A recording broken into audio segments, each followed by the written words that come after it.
Hello, everybody. It is the Downbelow RPG. I'm Ian. I'm Steve. So, we need to define a term before we can talk about it today. That term is player agency. It's a very important concept in RPGs. There's really a lot to be said, so this is not a definitive definition. I guess it is kind of a... This is not the definitive version of it. For this discussion, not for all times and all places. So, let's clear up a common misconception. A lot of times when people talk about respecting player agency, they're talking about, well, they're honestly getting it wrong. When a GM says to someone, you can't do that, that's not necessarily disrespecting player agency. The real disrespect comes when the GM says you can't attempt that. Saying you can't do that could be an answer to someone saying, I'm going to flap my arms, believe really hard, and roll a 20 to jump to the moon. You can't do that. You can try it. You can flap your arms. You can believe as hard as you like.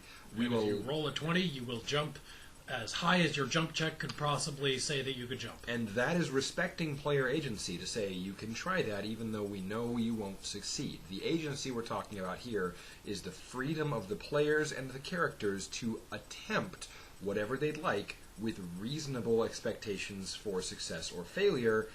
And there's the segue we were talking about. So, this is the kind of discussion which, if you have not lurked around or participated in a large number of GMing discussions on role-playing game forums all over the internet, then you might not have heard of it at all. But if you have participated in a lot of those, then you'll be knowing exactly what we are talking about, and you may disagree with us deeply and hate us. Please comment about it. Absolutely. But in this system, because success and failure are decided by the players, this has a unique implication for player agency, different from other systems, because in other systems, as mentioned in the previous comparison video, you generally have the dice and or the GM deciding whether you succeed or fail. In this system, on the other hand, it's the player's responsibility to say, actually, I can do that. So, here is the flow of play outlined once more for this system. The GM describes a situation. The players describe actions their characters will take in that situation. Then the GM describes the challenges the players face in those actions and the consequences should they succeed or fail in overcoming those challenges. The players then decide whether they succeed or fail by deciding, will I use my trait or will I not use my trait? And if nobody uses a trait to overcome the challenge, the failure condition occurs. Sometimes it is on a character-by-character basis of, this is threatening all of you, and each of you has to individually use a trait, although if someone has an ingenious solution, they might be able to use their trait to save themselves and someone else, etc.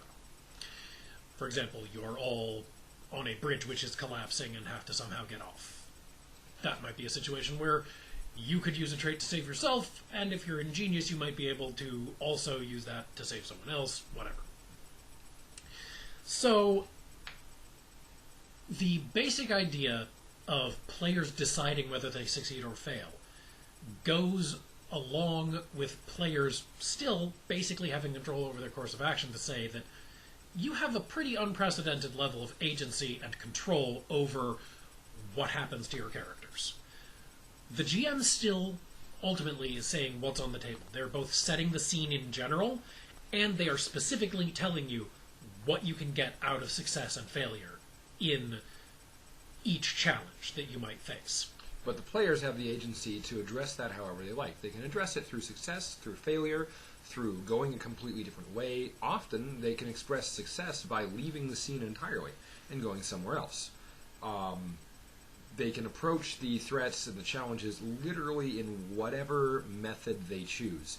This is not a game where you are describing a trap and you have a skill check with a difficulty 27, and if you can't beat that, I'm sorry, it's a dead end.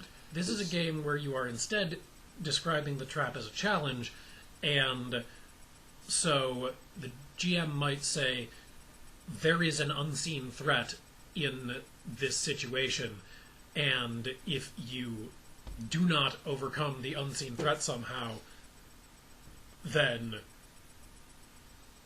you will be harmed by it. But if you do not get past the unseen threat, you cannot interact with the thing that you wanted to. You said you were going to this warehouse to get this thing. You can't get this thing unless you get past the unseen threat, for example. Now, this is actually something that we could save for a mechanical discussion on another date, and this is something that's actually been talked about in traditional role-playing games as well, quite extensively. The question of how do you deal with secrets and surprises in a system like this, that is actually something we'll probably have to revisit. The short version, though, is that there are a lot of different ways. Some of them are just what Ian has described. Others of them are descriptions such as you approach the door is closed, what do you do? And going step by step, and not necessarily laying out that there is a specific secret you need to find, but letting the players explore at their own pace. But also, in this system, it is encouraged to tell the players, information that would normally be secret because it's secret from their characters, and say, the characters do not know that this door is wired to blow, and they must act accordingly, so they cannot take actions knowing that there is a trap, unless you have some way to have them know that there is a trap. What trait might represent them knowing that there is a trap, or what other trait might save them in this situation? You can actually specifically tell players information that is hidden from their characters, and in this system, because they are deciding the success and failure themselves anyway, it is their job to decide whether their characters know or don't know and what happens. Even though this actually seems totally backwards from most role-playing games throughout history, we found it honestly plays really well. It doesn't seem that way because we've been conditioned to think otherwise, but once you start doing it, it works. It is a different way of thinking about the hidden information challenges, to realize that actually the hidden information is hidden from the characters, but in this system doesn't need to be hidden from the players, because the players are fulfilling a role of deciding success or failure, which includes deciding whether their characters know or do not know certain things, and it is up to the players to work with the GM to get their characters through the story and position them and decide what happens in the story. We've also found that when given the option of deciding their character's success, failure, surprise rate, etc., as long as there's some slight restriction, in other words, as long as the players can't literally choose to succeed every single time, players will gleefully fail at a lot of situations just to make things more dramatic. And we'll talk about the way that we reward failure. We have talked about it before, and we will talk about it again. The rewards for failure and how they go along with the story role of failure in future discussions, because it is one of the most interesting things about making this game.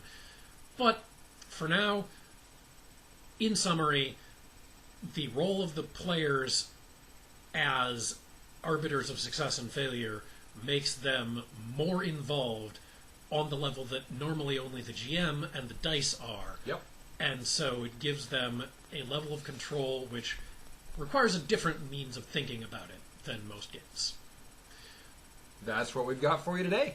And we hope that you'll be here again tomorrow to hear more about our game.